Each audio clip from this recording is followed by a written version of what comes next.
तो टैली की एक्सरसाइज को शुरू करने से पहले आइए इस एक्सरसाइज ए के क्वेश्चंस पे थोड़ा नजर डालते हैं। ये छोटा सा एक प्रोजेक्ट है जिसमें 7 से 8 आपको एंट्री करने के लिए दिखाया गया है। इसमें पहला क्वेश्चन बोल रहा है कि मिस्टर राज ने बिजनेस स्टार्ट किया है जिसमें उन्होंने 5 लाख रुपए इन्वेस्ट किया है, फिर बैंक में डिपॉजिट किया है, परचेज है, परचेज के बाद सेल है और सेल के बाद वो प्रॉफिट एंड लॉस देखना चाहते हैं कि उनको इस पूरे ट्रांजैक्शंस में प्रॉफिट हुआ है या लॉस हुआ है। तो आइए सबसे पहले तो जानना जरूरी है वो स्टेप्स लिखना कि पहले प्रैक्टिकल में किस चीज को बनाना है, फिर क्या बनाना है, फिर किसको बनाना है, इस तरह से ताकि आपका कोई भी प्रैक्टिकल बहुत आसानी से सॉल्व हो जाए। इसके लिए ये आपको मैंने स्टेप्स लिख करके यहाँ पे दिखाया है। आप इस स्टेप्स को किसी कॉपी पे अच्छे से नोट कर लीजिए ताकि हर प्रोजेक्ट में इसी से प्रैक्टिकल कीजिएगा। जैसे सबसे पहला प्रैक्टिकल है कि आपको कंपनी को क्रिएट करना है। जब आपकी कंपनी क्रिएट हो जाएगी तो आपको जीएसटी को इनेबल करना है। जीएसटी इनेबल करने का मतलब होता है कि GST by default tally open होकर ऑन नहीं रहता है, तो आपको समझिए कि उसको ऑन करना है। इनेबल का मतलब होता है कि टैली में जीएसटी जो इनेबल नहीं है उसको हम इनेबल करेंगे। उसके बाद हम लेजर क्रिएट करेंगे, फिर स्टॉक की सारी जितने भी चीजें होती है उसको क्रिएट करेंगे, फिर वाउचर एंट्री करेंगे और तब कैलकुलेट करेंगे ग्रॉस और नेट। तो आइए सबसे पहले देखते हैं कि कंपनी कैसे क्रिएट होती है। कंपनी क्रिएट करने के लिए सबसे पहले आप टैली ओपन करके कंपनी क्रिएट करेंगे। बाकी जो भी चीजें हैं उनको आप एंट्री कीजिए, लेकिन इस 2 चीजों पर ध्यान रखिएगा कि कंट्री का नाम और स्टेट का नाम ये लेना बहुत जरूरी है आपको, क्योंकि जीएसटी जब हम लगाएंगे तो हमको बताना होता है कि हम किस स्टेट में अपनी ऑर्गेनाइजेशन को एस्टैब्लिश कर रहे हैं। तो ये दिखाया जा रहा है कि उन्होंने बिहार में इस कंपनी को अपना शुरू किया है, तो इसलिए स्टेट इक्वल टू बिहार हो जाएगा। ये पहला स्टेप हो गया। सेकंड स्टेप है जीएसटी को इनेबल करना है। तो जीएसटी इनेबल करने के लिए आप कहीं भी रहें, किसी भी स्क्रीन पर रहें, आप F11 प्रेस कीजिए, वहां से टैक्सेशन में जाइए। वहां पे आपको एक ऑप्शन मिलेगा जीएसटी अप्लीकेबल करना है कि नहीं, आप एप्लीकेबल में यस करेंगे, फिर सेट अल्टर जीएसटी में यस करेंगे। वहां पे बहुत सारे ऑप्शंस आएंगे, जैसे जीएसटी का नंबर आएगा, आपका स्टेट आएगा, वो सारी चीजों को देख लीजिए जो आप एंट्री कर सकते हैं। करेंगे करके कंट्रोल ए से 2 बार सेव करेंगे। एक बार सेव करेंगे तो ये सेट अल्टर सेव होगा और दूसरी बार सेव करेंगे तो ये स्क्रीन सेव होगी। तो आपने 2 चीज बना लिया, एक आपने कंपनी क्रिएट कर लिया और एक जीएसटी इनेबल कर लिया। तीसरा है लेजर। लेजर क्रिएट करने से पहले आइए समझते हैं कि लेजर क्या है, कैसे किसी क्वेश्चन से लेजर निकलेगा, हम कैसे समझेंगे कि इसमें लेजर होता क्या है। तो आइए लेजर की डेफिनेशन एक बार देखते हैं। Know the laser. लेजर को आइए जानते हैं।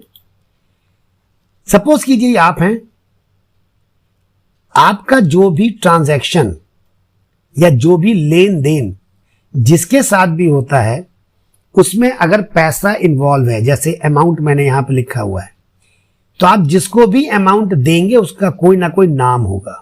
सपोज कीजिए आप ये अमाउंट दे रहे हैं जिस दुकान का नाम है फ्रिज डीलर, आप ये अमाउंट दे रहे हैं परचेस करने पर आप पैसा खर्च कर रहे हैं, फिर आप यहां अमाउंट दे रहे हैं सैमसंग शॉप को, तो जिसको भी आप पैसा देंगे जाहिर सी बात है उसका नाम होगा। आप इलेक्ट्रिसिटी बिल का पेमेंट कर रहे हैं, आप मोबाइल रिचार्ज कर रहे हैं, आप रेंट दे रहे हैं, तो जहां पर भी पैसा दे रहे हैं उसका नाम होगा। ये पैसा कैसे दे रहे हैं, कैश या बैंक से, ये भी उसमें नाम आएगा। उसी तरीके से आपको जहां से पैसा मिल रहा है उसका भी नाम आएगा। जैसे कैपिटल आपको पैसा मिल रहा है, सेल करने पे आपको पैसा मिल रहा है, और अमित कोई भी हो सकते हैं, कस्टमर हो सकते हैं, ये आपको पैसा दे रहे हैं। तो जिस जिस नाम से पैसा आपको मिलेगा या जिस जिस नाम पर आप पैसा दे रहे हैं और जिस मोड में कैश या बैंक, उन सबके नाम का लेजर बनेगा। जैसे देखिए पैसा कैपिटल से मिल रहा है तो कैपिटल के नाम का लेजर, सेल करने पे पैसा आ रहा है तो सेल के नाम का लेजर, मिस्टर अमित आपको पैसा दे रहे हैं तो अमित के नाम का लेजर। ये पैसा आपको कैश से भी आ सकता है और बैंक के थ्रू भी आ सकता है तो इसके नाम का लेजर। आप पैसा जिसको दे रहे हैं फ्रिज डीलर के नाम का एक लेजर। आप परचेस करने पे पैसा दे रहे हैं तो ये समझ लीजिए कि पैसा अमाउंट आप जिसको भी दे रहे हैं उसका नाम होगा, और उस नाम का क्या बनेगा, उस नाम का लेजर बनेगा। तो मुझे लगता है कि इतना काफी है किसी क्वेश्चन से आपको समझने के लिए। क्वेश्चन को पढ़िए, क्वेश्चन में देखिए कि पैसा किसको दिया जा रहा है, कहां से दिया जा रहा है। तो जिसको दिया जा रहा है उसके नाम का लेजर, जहां से दिया जा रहा है उसके नाम का लेजर। अब आइए, जब लेजर क्रिएट हो जाएगा तो हम स्टॉक को क्रिएट करेंगे। तो आइए पहले समझ लेते हैं कि स्टॉक होता क्या है। डेफिनेशन में गए, आइए स्टॉक को समझते हैं।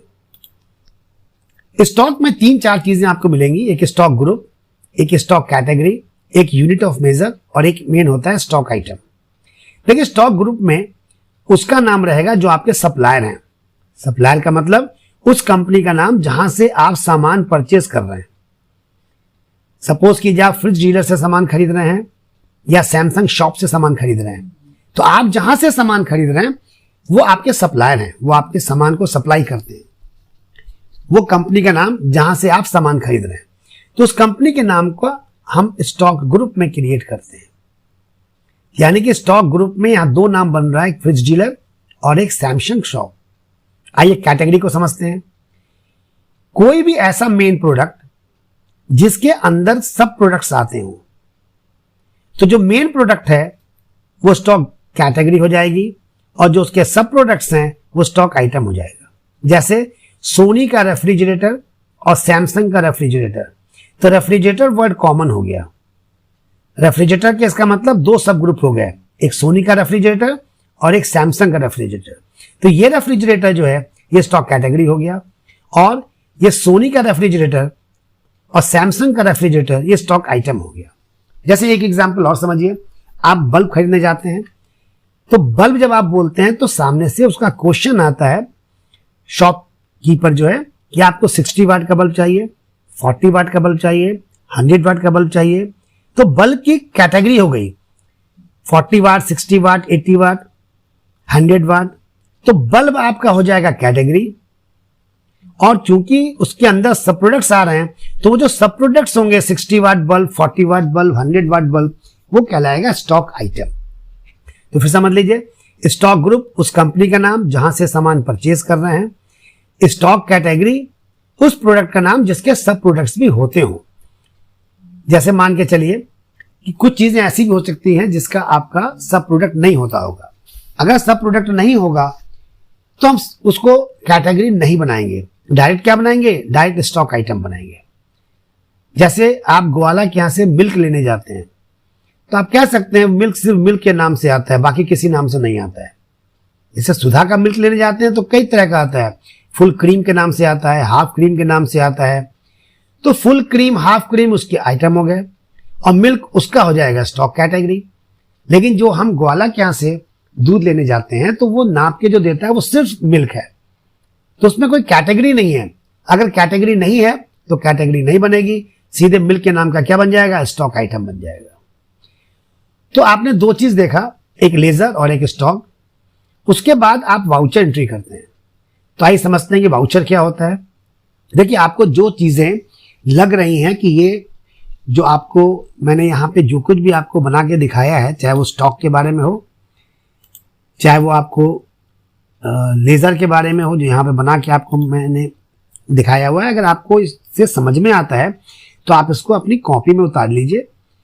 उससे आप कभी भी ओपन करके उसको देखेंगे तो समझ में आसानी होगी आपको। आइए अब आते हैं वाउचर एंट्री पे और समझते हैं कि वाउचर क्या होता है।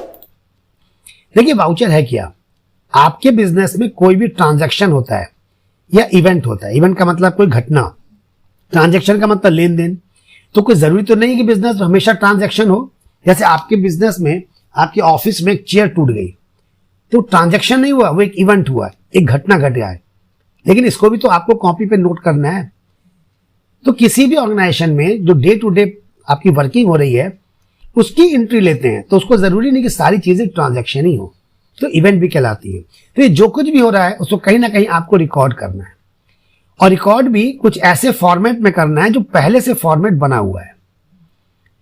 तो बहुत सारे वर्क आपके ऑर्गेनाइजेशन में, सेल है, परचेज है, पेमेंट है, किसी से पैसा ले रहे हैं, सामान खराब हो गया, उधार पे सामान लेके आए हैं, इस तरह की बहुत सारी चीजें हैं। यानी कि बहुत सारा ट्रांजैक्शन या बहुत सारा इवेंट्स एक ऑर्गेनाइजेशन में डेली होता है।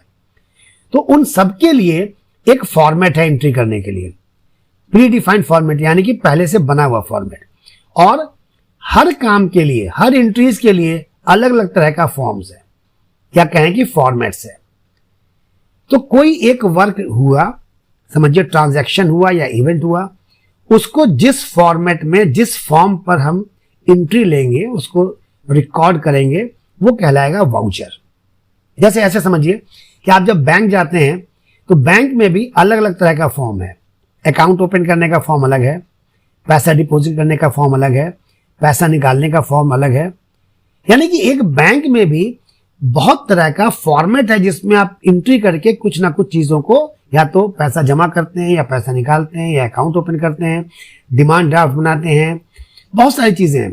उसी तरह से ट्रांजैक्शन में भी बहुत सारा वर्क है। यानी ऑर्गेनाइजेशन में जो ट्रांजैक्शन होते हैं, आपको परचेज करना है, आपको सेल करना है, आप पैसा किसी से रिसीव कर रहे हैं, किसी को पेमेंट कर रहे हैं, बैंक में जमा कर रहे हैं, इस तरह की बहुत सारी चीजें हैं। तो आप जो भी ट्रांजैक्शन होता है उसको जिस एक कॉपी पे नोट करते हैं, और जो फॉर्मेट उसका होता है, क्योंकि हर काम का फॉर्मेट अलग है। हर काम का मतलब एक तरह का वर्क, परचेज तो सारा परचेज एक जगह, सेल तो सारा एक सेल एक जगह। तो ये जो हम जिस चीज पर नोट करते हैं उसी को हम बोलते हैं वाउचर। यानी वाउचर एक ऐसा रिटर्न मटेरियल है जिसमें हुए ट्रांजैक्शन या इवेंट्स की रिकॉर्डिंग होती है। अब आइए, उसके बाद आता है आपको ग्रॉस और नेट कैलकुलेट करने वाला। ग्रॉस और नेट कैसे कैलकुलेट करते हैं, आइए इसको देखते हैं। पहले ग्रॉस को अच्छे से समझिएगा। जब आप लास्ट में प्रॉफिट एंड लॉस देखते हैं, टैली में अकाउंट्स में जो स्क्रीन लास्ट में आती है, जो गेटवे ऑफ टैली में ही मिल जाता है आपको प्रॉफिट एंड लॉस। वहां से जब आप सेल अमाउंट जो भी लिखा हो उसमें स्टॉक अमाउंट को जोड़ दीजिएगा, उसमें से माइनस कर दीजिएगा परचेज अमाउंट को। अगर ये अमाउंट प्लस में आता है तो कहलाएगा ग्रॉस प्रॉफिट, और माइनस में आता है तो कहलाएगा ग्रॉस लॉस। फिर से देख लीजिए, समझ लीजिए। जब आप गेटवे ऑफ टैली में प्रॉफिट एंड लॉस पे क्लिक करेंगे तो एक स्क्रीन के दो पार्ट आएंगे, लेफ्ट हैंड साइड और राइट हैंड साइड। ठीक है, आप उसमें खोजिएगा, सेल का अमाउंट दिया होगा, स्टॉक में रखे सामान का अमाउंट दिया होगा, दोनों को जोड़ दीजिए, ऐड कर दीजिए और माइनस कर दीजिए परचेज अमाउंट को, तो ये आपका ग्रॉस निकलता है। अगर ये प्लस में निकला तो ग्रॉस प्रॉफिट है, माइनस में निकला तो ग्रॉस लॉस है। उसी तरह से नेट का फॉर्मूला क्या है, जो ग्रॉस निकला उसमें अगर कोई इनकम है तो उसको ऐड कर दीजिए, और एक्सपेंसेस है तो उसको डिडक्ट कर दीजिए, माइनस कर दीजिए। अगर ये प्लस में आया तो नेट प्रॉफिट है, और माइनस में आया तो नेट लॉस है। वैसे भी टैली में आपको स्क्रीन पर अगर कैलकुलेटर लाना है तो आप कंट्रोल एन प्रेस करेंगे, एन फॉर नेपाल, नागालैंड, आप कंट्रोल एन प्रेस करेंगे तो आपको कैलकुलेटर ओपन होता है, और वर्क करने के बाद वापस टैली में आपको अपना कर्सर मंगाना होगा। दैट मीन्स कि उस कैलकुलेटर को क्लोज करना होगा, तो control M, M for Mumbai होता है, कंट्रोल एम प्रेस करेंगे तो वापस आप पहुंच जाएंगे अपने टैली स्क्रीन पे। तो आपने सारी चीजें देख लिया। अब आइए हम लोग एक बार फिर से समझ लें इस क्वेश्चन का। अब सॉल्यूशन इसी स्टेप के हिसाब से करेंगे। तो सबसे पहले कंपनी क्रिएट करना है, वो मैंने आपको बता दिया कंपनी कैसे क्रिएट होती है। उसके बाद आपको जीएसटी इनेबल करना है, वही मैंने बता दिया जीएसटी कैसे इनेबल होता है। अब हम लेजर बनाएंगे। लेजर क्या होता है वो बता चुके हैं आपको। आइए लेजर को देखते हैं कैसे लेजर बनता है। लेजर के लिए आपको बताया कि आपको हर क्वेश्चन में देखना होगा कि पैसे का लेन देन, पैसे का ट्रांजैक्शन किसके साथ हो रहा है। तो आइए क्वेश्चन नंबर 1 पे नजर डालते हैं। राज बिजनेस स्टार्ट कर रहे हैं, दैट मीन्स कि कैपिटल में पैसा आ रहा है। जब कैपिटल में पैसा आ रहा है तो उसका मतलब 5 लाख का जो आपका एक कैपिटल है, उस कैपिटल के नाम का क्या बनेगा। देखिए बैक आ रहे हैं, लेजर, उस कैपिटल के नाम का क्या बना, एक लेजर बना। हर लेजर का अकाउंट ग्रुप होता है। अगर आपने इसको नहीं पढ़ा है तो आप मेरा एक वीडियो है लेजर और उसके अकाउंट ग्रुप के बारे में दिया है, आप उसको भी ओपन करके चाहें तो देख सकते हैं कि लेजर और अकाउंट ग्रुप ये क्या होते हैं। खैर सेकंड क्वेश्चन पे आते हैं। फर्स्ट क्वेश्चन से देखिए कैपिटल निकला, मैंने यहाँ कैपिटल लिख दिया है, लेकिन यहाँ पे कैश की बात हो रही है।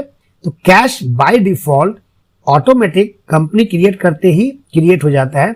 इसलिए हम यहाँ पे कैश का लेजर नहीं बनाते हैं। सेकंड क्वेश्चन से पैसा बैंक में डिपॉजिट हो रहा है एसबीआई, तो बैंक में पैसा जा रहा है, दैट मीन्स कि एक बैंक के नाम का यहाँ पे लेजर बन गया। पैसा कहां से जा रहा है, तो पैसा कैश से जा रहा है। अब चूंकि कैश के नाम का लेजर ऑटोमेटिक बना हुआ होता है, इसलिए हम उसको नहीं बनाते।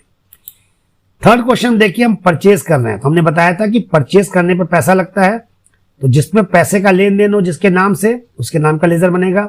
तो परचेज के नाम का लेजर बना, और ये पैसा किसको जा रहा है वो भी नाम है, फ्रिज डीलर। इसका मतलब यहां पे दो लेजर निकल रहा है, एक परचेज के नाम का और एक फ्रिज डीलर के नाम का। तो देखिए, एक परचेज के नाम का और एक फ्रिज डीलर के नाम का। परचेज लेजर जब बनाएंगे तो नीचे देख लीजिएगा, वहां पे जीएसटी एप्लीकेबल होता है, लेकिन टाइप में सर्विस दिया होता है, वहां से गुड्स ले लीजिएगा।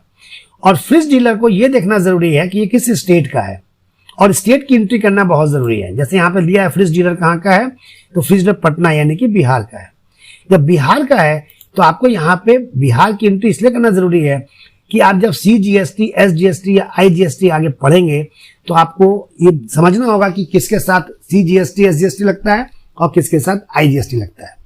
तो इसके लिए आपको वो हर कंपनी का नाम, यानी कि हर सप्लायर या हर कस्टमर का नाम अगर है तो उसके साथ उसका स्टेट भी आपको यहाँ पे सेलेक्ट करना पड़ेगा, ताकि पता लग सके कि IGST लगाना है या CGST, SGST लगाना है। फोर्थ में भी परचेज है, और फोर्थ में जिस दुकान से परचेज कर रहे हैं उसका नाम है सैमसंग शॉप। तो इसका मतलब एक सैमसंग शॉप के नाम से लेजर बनेगा और एक परचेज के नाम से लेजर बनेगा। आइए देखते हैं। देखिए, परचेज और सैमसंग शॉप। परचेज क्यों नहीं बना रहे हैं, क्योंकि परचेज के नाम का लेजर ऑलरेडी यहाँ पे हम बना चुके हैं, इसलिए हम बना नहीं रहे हैं, सिर्फ लिख रहे हैं ताकि मुझे ये पता लग सके कि किस क्वेश्चन से कौन सा लेजर निकल रहा है। फिर यहाँ पे वही है, सैमसंग शॉप जो आपके पास है उसका भी स्टेट आपने बताया, ये किस स्टेट का है, ये भी बिहार का है। नेक्स्ट क्वेश्चन है फिफ्थ में, सेल। सेल करने पर पैसा आ रहा है, दैट मीन्स इसके नाम का भी लेजर बनेगा। पैसा दे कौन रहा है, तो अमित दे रहे हैं। ध्यान दीजिएगा, आपको बताया है मैंने लेजर में कि जहां जहां से पैसा आ रहा है, जिस मोड में पैसा आ रहा है, उस सारे नाम की एंट्री होगी, वो लेजर बनेगा। तो यहाँ पे दो लेजर निकल रहा है, एक सेल और एक अमित। आइए देखते हैं क्वेश्चन नंबर 5। क्वेश्चन नंबर 5 में एक सेल और एक अमित। देखिए, यहां पर भी आपको सेल में टाइप आपको बताना पड़ेगा कि ये क्या है, तो गुड्स है, और अमित के बारे में बताना पड़ेगा कि ये किस स्टेट को बिलोंग करते हैं। अगर सेम स्टेट को बिलोंग करते हैं, हमारे स्टेट और उनके स्टेट सेम है, तो CGST, SGST लगता है। अगर हमारा स्टेट कुछ और है और जहां से परचेज कर रहे हैं या सेल कर रहे हैं वो स्टेट कुछ और होगा, तो IGST लगेगा। इसीलिए हमें बताना पड़ता है कि वो CGST, SGST लगाने से पहले डिसाइड करना होता है कि स्टेट उसका क्या है जिससे हम ट्रांजेक्शन कर रहे हैं। ये था क्वेश्चन नंबर 5। आइए क्वेश्चन नंबर 6 पे आते हैं। देखिए, ये भी सेल है, और ये सेल कैसे हो रहा है देखते हैं, आइए पढ़ते हैं। ये सेल हो रहा है सपना इंटरप्राइजेज से। इसका मतलब यहां पर भी आपको दो लेजर बन रहा है, एक सेल के नाम का और एक सपना के नाम का। तो आइए देखते हैं question number 6। Question number 6, sale और सपना। सेल दोबारा नहीं बना रहा है, क्यों? क्योंकि सेल ऑलरेडी हम एक बार बना चुके हैं। सपना संजू जेटर्स हो गया, और ये भी स्टेट इक्वल टू बिहार। आइए क्वेश्चन नंबर 7 पे आते हैं। इसमें भी सेल है, और ये सेल एक कस्टमर को है, दैट मीन्स कि यहाँ पे कस्टमर का नाम है। कस्टमर को कैसे हो रहा है, देखिए कैश से। इसका मतलब ट्रांजैक्शन सेल हो रहा है और कैश में हो रहा है।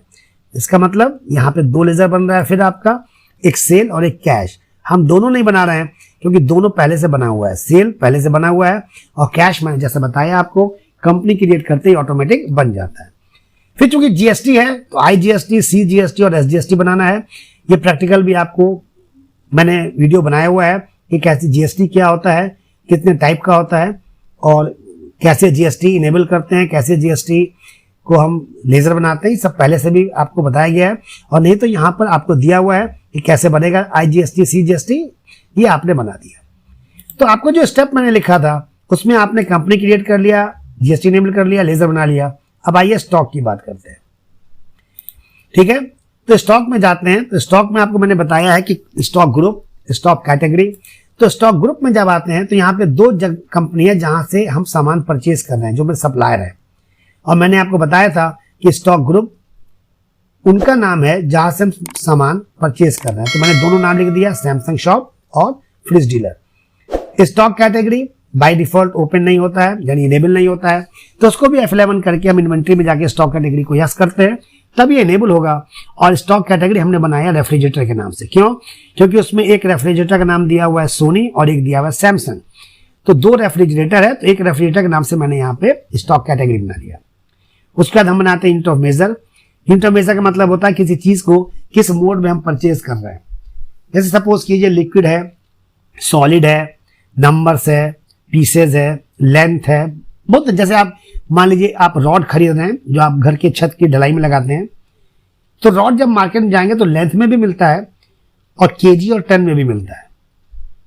उसी तरह से हम जब कभी कोई सब्जी वेजिटेबल खरीदने जाते हैं तो केजी और ग्राम में मिलता है। तो आपको बताना होता है कि यहाँ जो हम फ्रीज खरीद रहे हैं वो कैसे खरीदेंगे, तो आपने कहा वो पीसेज में खरीदेंगे। तो आपने यहाँ पे स्टॉक ग्रुप बना लिया, कैटेगरी बना लिया और यूनिट ऑफ मेजर बना लिया। लास्ट आपका स्टॉक आइटम है, तो ये आप स्टॉक आइटम बना रहे हैं। स्टॉक आइटम मैंने बताया है कि वो प्रोडक्ट जो आप खरीद करके घर लेके जा रहे हैं वो स्टॉक आइटम है। तो आप इन्वेंट्री में गए, स्टॉक आइटम में गए, क्रिएट सिंगल से किया, क्योंकि सिंगल से क्रिएट करेंगे तभी जो है वो आपको उस पर जीएसटी लगता है। अगर मल्टी से क्रिएट करेंगे तो जीएसटी नहीं लगेगा। मैंने बनाया सोनी रेफ्रिजरेटर। उसने पूछा किस कंपनी का है, मैंने बताया सोनी का है। कैटेगरी क्या है, मैंने कहा रेफ्रिजरेटर।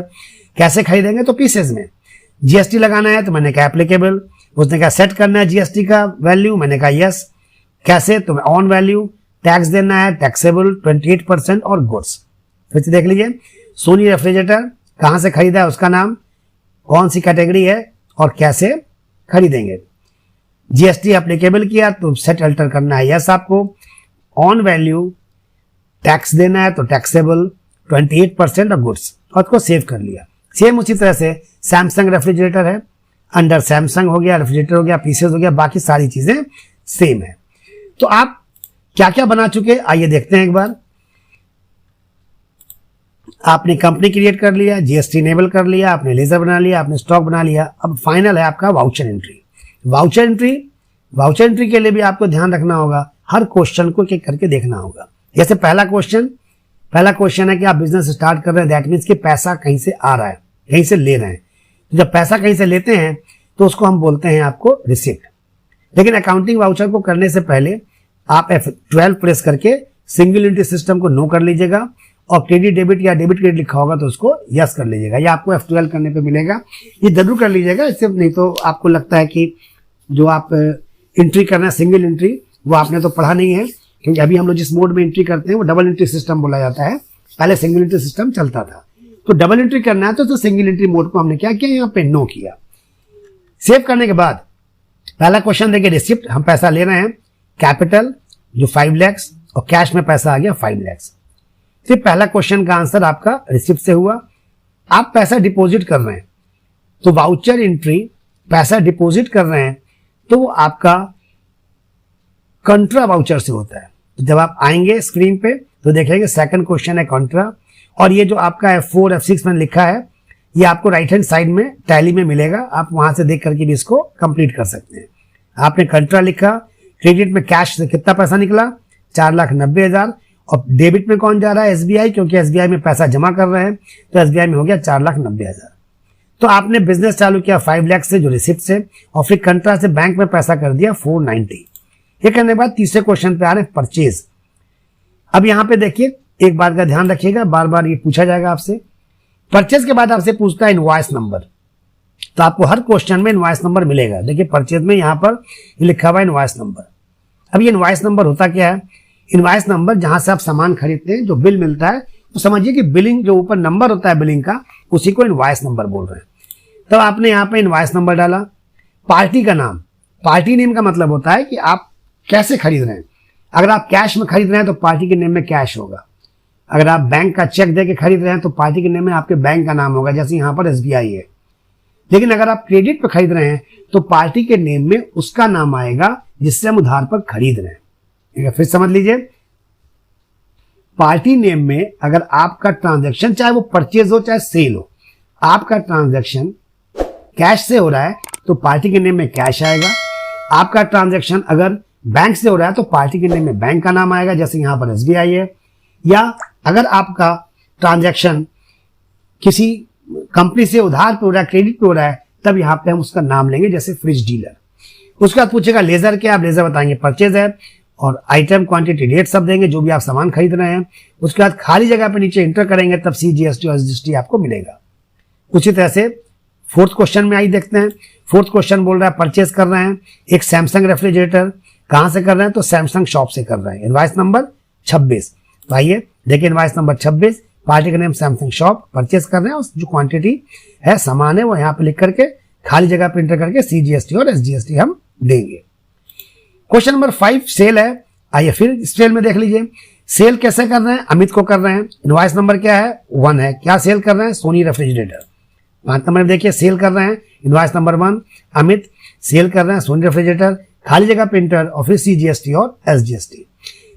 तो ये 5th हो गया। अब आइए क्वेश्चन नंबर 6 में आते हैं। क्वेश्चन नंबर 6 ये बोल रहा है कि आप सेल कर रहे हैं सपना एंटरप्राइजेस को, लेकिन सेल कर रहे हैं आप किसमें, कैश में। इसका मतलब ट्रांजैक्शन कैश में हो रहा है। इनवॉइस नंबर कितना है 2 है। फिर से देख लीजिए, आप सेल कर रहे हैं, इनवॉइस नंबर 2 है, लेकिन आप कैश में कर रहे हैं, भले सपना को कर रहे हैं लेकिन कैश में कर रहे हैं। तो आइए देखिए इनवॉइस नंबर 2 पार्टी के नेम में क्या हो गया, कैश हो गया।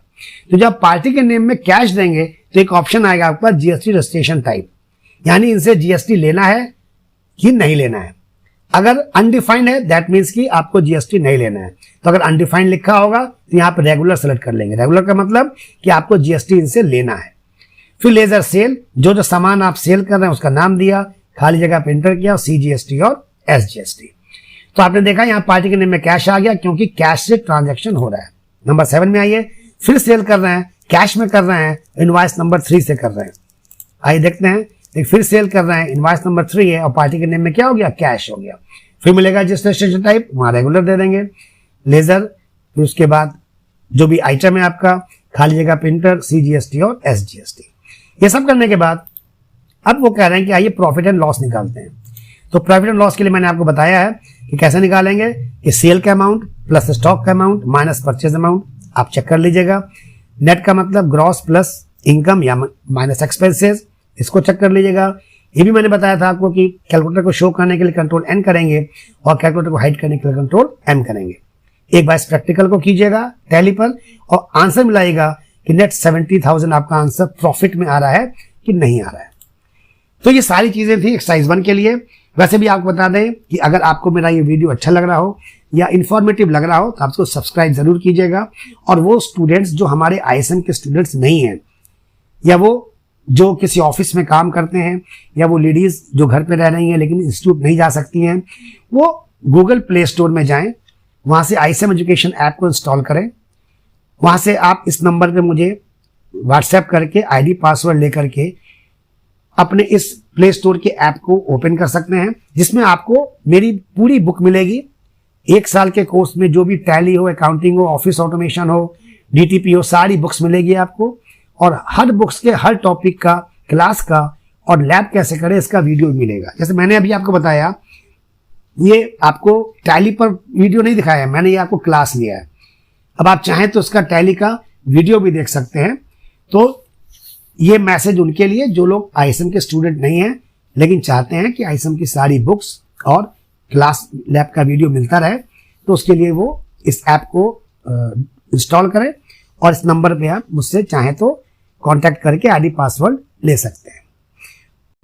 तो अब ये वीडियो मैं यहीं पे एंड करता हूं और अगली वीडियो को आप जरूर देखिए। सारे प्रोजेक्ट्स टैली के आपको मिलेंगे। Till then good bye.